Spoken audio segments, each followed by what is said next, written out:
এখানে যে 9জন পাবলিক সাক্ষী দিয়েছে, তার মধ্যে রামিসার পিতা যিনি বাদী, তার মা, তার বোন এবং তাদের প্রতিবেশী আত্মীয় স্বজন এবং এলাকার ওখানকার যারা ছিল ঘটনার সঙ্গে যারা দেখেছে, এই ধরনের সাক্ষীরা সাক্ষী প্রদান করছে।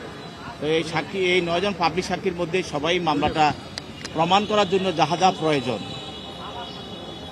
এই মামলার সব কিছুই তারা আদালতে সেখানে তারা ব্যক্ত করেছে। এবং আসামি পক্ষের আইনজীবী উনিও জেরা করেছেন, জেরা করে তাদেরকে তাদের বক্তব্যে কোনো কিছু তারা খণ্ডন করতে পারেননি।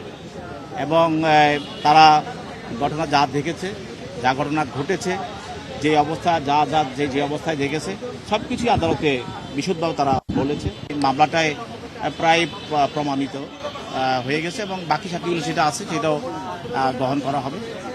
আমরা আশাবাদী যে পাবলিক সাক্ষী পর্যাপ্ত যে তথ্য উপাত্ত প্রয়োজন এই মামলা প্রমাণ করার জন্য তারা প্রদান করেছে। আমরা দেখলাম যে আপনারা আজকে একদিনে অলরেডি 10 জনের সাক্ষী নিয়ে নিয়েছেন, টোটাল 15 জনের একটা প্রস্তুতি আছে, যেটা শিশু হত্যা এবং ধর্ষণের মামলাতে একটা রেকর্ড হতে পারে। তো এই বিষয়ে আপনাদের কি বলেন?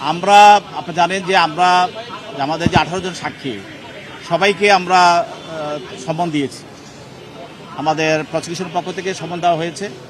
এবং যারা নিয়ম হলো যারা সমন পাওয়ার পরে যারা আদালতে আসবে তাদের সাক্ষ্য গ্রহণ করতে হবে। অতএব সেখানে আমরা আদালতে যদি কোনো সাক্ষী আসে সমন পেয়ে, তাহলে তার সাক্ষ্য আদালতও গ্রহণ করবে এবং প্রসিকিউশন সেটা উপস্থাপন করবে, এটাই বিধান। অতএব যতজন সাক্ষী আসবে আমরা সবারই সাক্ষী গ্রহণ করব। আসামি পক্ষের আইনজীবী যেভাবে জেরা করতেছে মানে সাক্ষীদেরকে, এটা কি আপনাদের মানে কাজে কতটা সহায়তা করছে? আসামি পক্ষের আইনজীবী উনি চেষ্টা করছেন ভালোভাবে তার আসামি পক্ষে ডিফেন্স নেওয়ার জন্য চেষ্টা করছেন এবং বিভিন্ন বিষয়ে উনি তুলে ধরার চেষ্টা করছেন। উনি ওনার জায়গা থেকে আমি মনে করি যে উনি ভালোই জেরা করছেন। আজকে গুরুত্বপূর্ণ কি উঠে আসছে যিনি বাদী ছিলেন তার সাক্ষ্য গ্রহণের সেটা?